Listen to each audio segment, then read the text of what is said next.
हरतालिका तीज का पूजन व्रत कुंवारी कन्या कर सकती है, शादी होने के बाद भी नारी कर सकती है।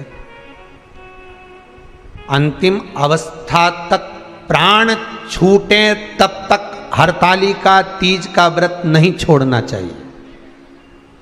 एक व्रत हमेशा याद रखो, एक एकादशी और एक हरतालिका।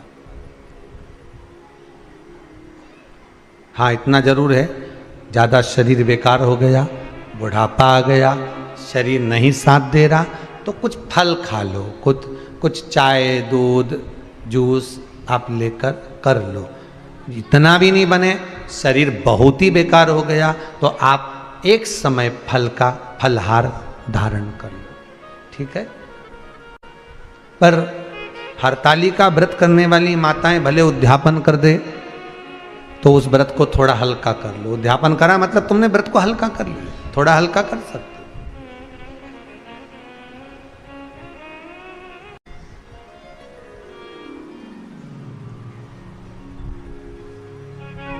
हरतालिका तीज का जो व्रत का उद्यापन करते हैं उसमें 5 चीज रखते हैं ना, 5 कपड़े स्त्री के, 5 कपड़े पुरुष के, 5 तरह का अनाज, 5 तरह का फलहार, 5 तरह का फल। तो 5 तरह का जो फल रखाता है हरतालिका तीज के उद्यापन में, दुनिया के लोग उस 5 तरह के फल को केला गिन ले, पपीता गिन ले, मौसम्बी गिन ले, और अनार गिन ले, संतरा गिन ले, सब कुछ गिन लेते हैं, पर उस 5 तरह के फल में धतूरे को नहीं गिनते। पर शिव कथा में वर्णन आता है, हरतालिका तीज के उद्यापन में लिखा हुआ है, सबसे पहले 5 फल अगर गिनना है तो उसमें पहले धतूरे को गिनो, क्योंकि शंकर को वो प्रिय होता है, शंकर उसको स्वीकार कर लेता है। और धतूरा शंकर भगवान को क्यों चढ़ाया जाता है उसका प्रसंग आपको पहले भी कहा, आज फिर कहते हैं। धतूरा जब हम भगवान शंकर को समर्पित करते हैं तो हमारा कोई कार्य अटक रहा होता है, जिस कार्य को बार बार एग्जाम में बैठे हो, बार बार परेशान हो रहा है, बार बार इंटरव्यू देने जा रहे हो, नहीं हो रहा, एक बार धतूरे को हृदय से, भगवान को प्रेम से, करुणा सागर मेरे शंकर को दिल से एक बार वो धतूरा भगवान से विनती कर कर उसको चढ़ाओ तो सही, भगवान तुम्हारा कार्य सफल कर देगा। पर दिल से चढ़ाना, हृदय। हरतालिका तीज की पूजन करने वाले को चाहिए कि बालू का, मिट्टी का शिवलिंग बनाना चाहिए। फुलेरा जो बनाया गया है ऊपर शंकर जी के ऊपर लटकाने के लिए, टांगने के लिए, उसके नीचे शिव पार्वती गणेश जी की सुंदर बालू की मूर्ति बना लेना चाहिए, पार्थिव लिंग का निर्माण कर लेना चाहिए। शिव की आराधना करना चाहिए।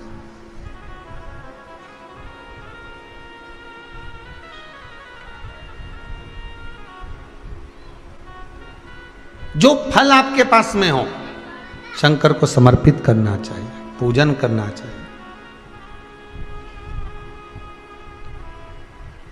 आराधना करो। सबसे पहली पूजन हरतालिका तीज की प्रदोष काल के अंतर्गत हो जाना चाहिए, शाम के समय पर। प्रयास करो प्रदोष काल के समय पर पहली पूजन हो जाए तो ज़्यादा अच्छा।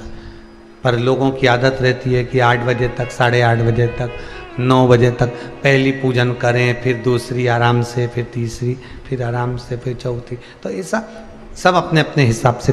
पर शास्त्र रीति कहती है कि प्रदोष का जो समय होता है, प्रदोष काल जो होता है, शाम का जो समय होता है, उस समय पर हरतालिका तीज की पहली पूजन हो, जिससे आपका स्मरण चित्त शंकर भगवान में उस घड़ी, उस पल, उस क्षण में आप शिव के हो जाएं और शंकर आपका हो जाए। हाँ, अगर किसी के आने में देरी हो, कोई आ नहीं पा रहा है, बहुत देरी हो रही हो, तो हरतालिका पूजन व्रत वर्णन करता है कि शिवलिंग का निर्माण, पार्वती जी की मूर्ति का निर्माण, गणेश जी का निर्माण और फुलेरा जो बनाया हुआ है, ये प्रदोष काल के पहले बंधकर तैयार हो जाना चाहिए। प्रदोष काल के अंतर्गत फुलेरा नहीं बनना, फुलेरा पहले बन जाना चाहिए। और बहुत विशेष बात ध्यान रखिए हरतालिका तीज की, कि शंकर जी का जो आपने स्वरूप बनाया है, पाटे में, थाली में, चौकी पर, चौरंग पर जो स्वरूप बनाया है, वो पहले नहीं रखना है, पहले क्या बांधना है? फुलेरा। पहले फुलेरा बांधिए, उसके बाद उसके नीचे शंकर जी को रखिए। कई अब जो हरतालिका तीज का पूजन करते हैं ये तो उनके लिए हो गया, अब दूसरे के लिए भी सुन ले। जो नारी हरतालिका तीज का पूजन नहीं करती, व्रत नहीं करती, साधना नहीं करती, उसके लिए भी कहा गया कि आप अगर ये व्रत नहीं करते हो तो एक कार्य जरूर करना, कहीं पर फुलेरा बंधा हो, हरतालिका की पूजन हो रही हो, 5 मिनट 10 मिनट निकालकर अपने आसपास के किसी पौधे में से पत्तियां लेकर या पुष्प लेकर, 5 वृक्ष की पत्ती या 5 वृक्ष के पुष्प लेकर शंकर भगवान को जब पूजन हो रही हो, 5 मिनट माताएं जब पूजन कर रही हों, तब आप भी उस पुष्प को, उस पत्तियों को शंकर को समर्पित कर सकते हो। ये नहीं चढ़ा सकते तो 5 फल नहीं चढ़ा सकते तो 5 कुछ भी पुष्प आदि का आप शिव को समर्पित कर दो। पर क्यों चढ़ाया जाता है, किस लिए चढ़ाना चाहिए? तो कहा कन्या स्त्री अगर मान लो हरतालिका का व्रत नहीं करती, पूजन नहीं करती, आराधना नहीं करती, तो वो कन्या, वो नारी, वो स्त्री, वो पुरुष कार्य तो बहुत करेगा, दुकान भी 4 चलाएगा, व्यापार भी बढ़ाएगा, पर संपदा को जोड़ नहीं पाएगा। 1 रुपये कमाएगा, 1.25 रुपये खर्च वाला काम चलेगा।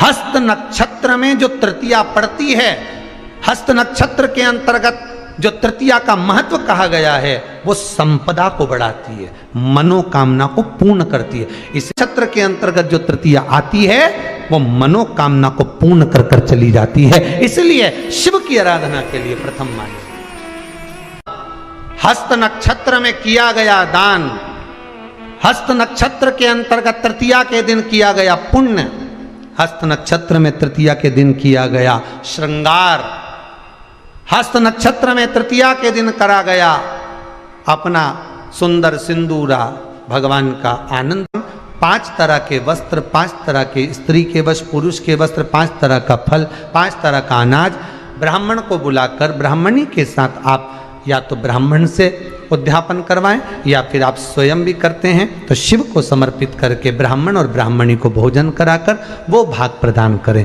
यही हरतालिका तीज के उद्यापन का वर्णन आता है। सुंदर भाव से हरतालिका माता आप सभी की मनोकामना पूर्ण करे।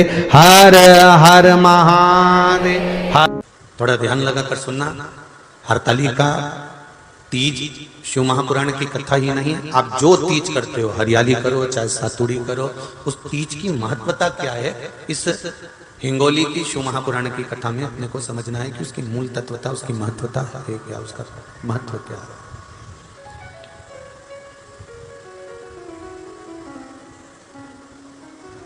भगवान ब्रह्मा, भगवान विष्णु और भगवान शिव, इन तीनों की जो अर्धांगिनियां, ब्रह्माणी, लक्ष्मी और पार्वती, इन तीनों ने तप कर कर, साधना कर कर ब्रह्मदेव को, भगवान विष्णु को और भगवान शंकर को प्राप्त किया। और तीनों ने प्राप्त कर कर तीनों देवताओं से वर मांगा कि वर हमको ऐसा दीजिए कि हमारे तप साधना का फल नारी को तीज के दिन प्राप्त हो जाए। अब देखिए जरा, एक ही व्रत से, एक ही उपवास से उसको संपूर्ण तप साधना का फल प्राप्त हो रहा है, संपूर्ण तप साधना का फल उसको मिल रहा है। मात्र एक व्रत से, केवल एक व्रत कर रहे हैं, संपूर्ण तप साधना का फल उसको प्राप्त हो रहा है। ऐसा कोई व्रत, ऐसी कोई साधना, ऐसा कोई शंभो शरण पड़ी मांगो घड़ी घड़ी मुख काटो, दया करी न दर्शन आपो, शंभो शरण पड़ी मांगो घड़ी रे घड़ी दुख का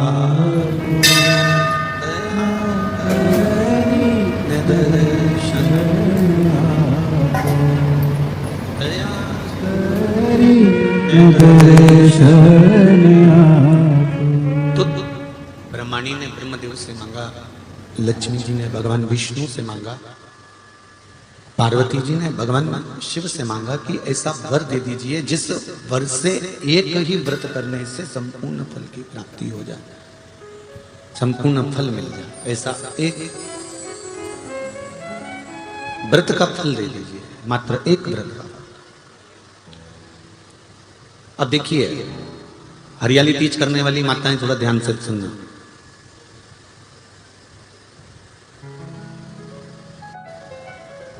हरियाली तीज जब माताएं करती हैं तो एक हरियाली तीज, एक गणगौर की तीज, ये दो तीज के व्रत ऐसे होते हैं जिसमें जब माताएं करती हैं तो उस समय पर उमा, ब्रह्माणी और लक्ष्मी, इन तीनों की आराधना का फल उसको केवल एक व्रत से प्राप्त हो जाता। अब देखिए दूसरा सातुड़ी तीज।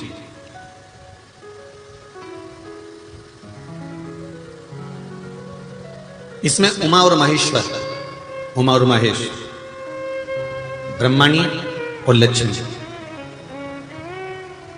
इन चार के व्रत तप का फल एक साथ सातुड़ी तीज के दिन प्राप्त हो जाता।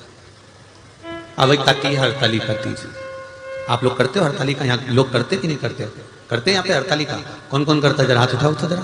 अरे सभी करते हो, रखो रखो, बहुत बढ़िया, बहुत अच्छी बात। एक आती है हरतालिका तीज।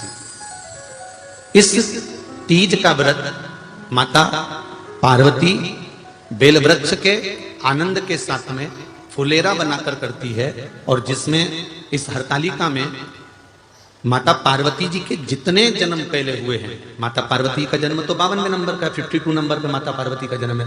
इससे पहले तो माता के 51 जन्म पहले हो चुके, 51 जन्म माता पार्वती का पहले हो चुके। तो वो जितने जन्म माता पार्वती पूर्व में ले चुकी हैं, ब्रह्माणी जितनी बार ब्रह्मदेव के साथ में विराजमान हो चुकी हैं, इंद्राणी जितनी बार इंद्र के साथ विराजमान हो चुकी हैं, और लक्ष्मी चाहे वो राधा के रूप में हो, चाहे वो रुक्मणी के रूप में हो, चाहे वो सतभामा के रूप में हो, चाहे वो यमुना के रूप में हो, चाहे वो गंगा के रूप में हो, जितनी बार माता लक्ष्मी ने रूप धारण करे हैं वो सब रूप में, और माता पार्वती अपने सारे रूप में, ब्रह्माणी अपने सारे रूप में, लक्ष्मी अपने सारे रूप में इस हरतालिका तीज के व्रत को करने के लिए आतुर रहती हैं। और इस व्रत को कर एक दिन में ही संपूर्ण विश्व का जितना तप है, साधना है, उपवास है, सबका फल एक साथ एकत्रित कर लेती हैं केवल एक व्रत में, हरतालिका तीज। अब एक बात ध्यान से सुनिएगा, सारे व्रत, आपका अगर स्वास्थ्य खराब हो गया तो आप व्रत छोड़ सकते हो। जितने भी व्रत आप लोग कर रहे हैं पूर्व के, सोमवार, मंगलवार, एकादशी, छठ, पंचमी, चतुर्थी, अगर आपका स्वास्थ्य खराब है तो आप उस व्रत को छोड़ सकते हो, सारे व्रत को छोड़ सकते हो। पर तीज का जो व्रत होता है, हरतालिका जो व्रत होता है, ये व्रत एक बार लेने के बाद जब प्राण छूटते हैं तभी ये व्रत समाप्त होता है, अन्यथा बीच में ये व्रत समाप्त नहीं। ये व्रत समाप्त होता ही नहीं। अगर शरीर से नहीं बनता कि अब हमारी अवस्था हो गई, अब शरीर से नहीं बन रहा है, तो भले एक पहर की पूजन कर कर, एक पहर का नियम धारण कर कर, एक पहर का स्मरण कर कर, एक पहर का पूजन व्रत धारण करो, और उसके बाद में भले आप थोड़ा सा जो भी आपको लेना है वो कर लो, पर इस व्रत को करना ही पड़ता है। इस व्रत का नियम ही यही है। इस व्रत पार्वती मैं तुम्हें प्राप्त हुआ हूं, यह हरतालिका तीज के व्रत का फल है। शिव जी कहते हैं पार्वती, जो नारी हरतालिका तीज के व्रत का स्मरण करती है, फुलेरा जो बांधा जाता है उसमें 5 माला से ज्यादा माला लटकना चाहिए, 5 से कम नहीं। कितनी? जैसे माला जो लटकाते हो वो 5 से ज्यादा होना चाहिए। 5 तो जया, विषहरा, शामलीबारी, दौतली, देव, इससे अधिक होगी चलेगा, पर इससे कम फुलेरे के अंदर माला नहीं होना चाहिए महाराज। दूसरा, फुलेरा जहां हरताली का व्रत हो वहीं पर बांधा जाता है। हरताली का तीज का व्रत एक ऐसा व्रत होता है जो मरते दम तक रहता है। इस व्रत को छोड़ा नहीं जाता। ये नहीं किसी और वाले गुरुजी ने कहा और अपन ने एक बार कर लिया और अगली बार वो व्रत गायब हो गया, ऐसा नहीं होता। हरताली का तीज अखंड सौभाग्य के लिए, वंश वृद्धि के लिए, कार्य सिद्धि के लिए और कुंवारी कन्याएं उत्तम वर प्राप्ति के लिए, आनंद सुख के लिए करती हैं। ऐसा नहीं है कि केवल स्त्री ही करती है। जब नारी किसी कारणवश व्रत नहीं कर पाती तो पुरुष इस व्रत को धारण करते हैं। 30 अगस्त को, यही 30 तारीख को, कल 29 है, परसों 30 तारीख को हरताली का तीज रहेगी। आप सब अपने हृदय से, मन से इस व्रत को कर कर अपने जीवन को सार्थक बनाइएगा। जो करते हैं, कितने लोग करते हो जरा हाथ उठाइए। हरताली का तीज इतने सारे करते हो, अरे वाह वाह, कर लो, प्रणाम प्रणाम, आपको बहुत बहुत नमन करता हूं, बहुत बहुत सारा। फुलेरा बांधते हो? नहीं, अब की बात बांधना। मंदिर में करते हो तो मंदिर में, घर में करते हो तो घर में। फुलेरा वंश की वृद्धि करता है, फुलेरा अखंड सौभाग्य देता है, फुलेरा मन की कामना को पूर्ण करता है। जो बेटियां जिनका विवाह नहीं हो रहा हो या बेटे जिनका विवाह नहीं हो रहा हो, वो 7 स्थान पर कहीं फुलेरा बंधा हो तो फोन लगाकर पूछना कहां बंधा है, वहां का दर्शन करना। एक फूल में हल्दी कुंकू लगाकर शिव जी को चढ़ाकर फिर वहां से जाना। 7 स्थान के फुलेरे का दर्शन अवश्य करिएगा। जो व्रत नहीं करते हैं उनसे निवेदन है, कहीं हरताली का हो रही हो तो वहां बैठकर अगर भजन हो रहे हो तो थोड़ी देर भजन गाने चले जाना। अपने मोहल्ले में, कॉलोनी में, सोसाइटी में कहीं हरताली का तीज का व्रत हो रहा हो तो 2-4 मिनट जाकर दर्शन जरूर करना, जिससे भोलेनाथ आपका अखंड सौभाग्य करे और आपके मन की कामना पूर्ण करे।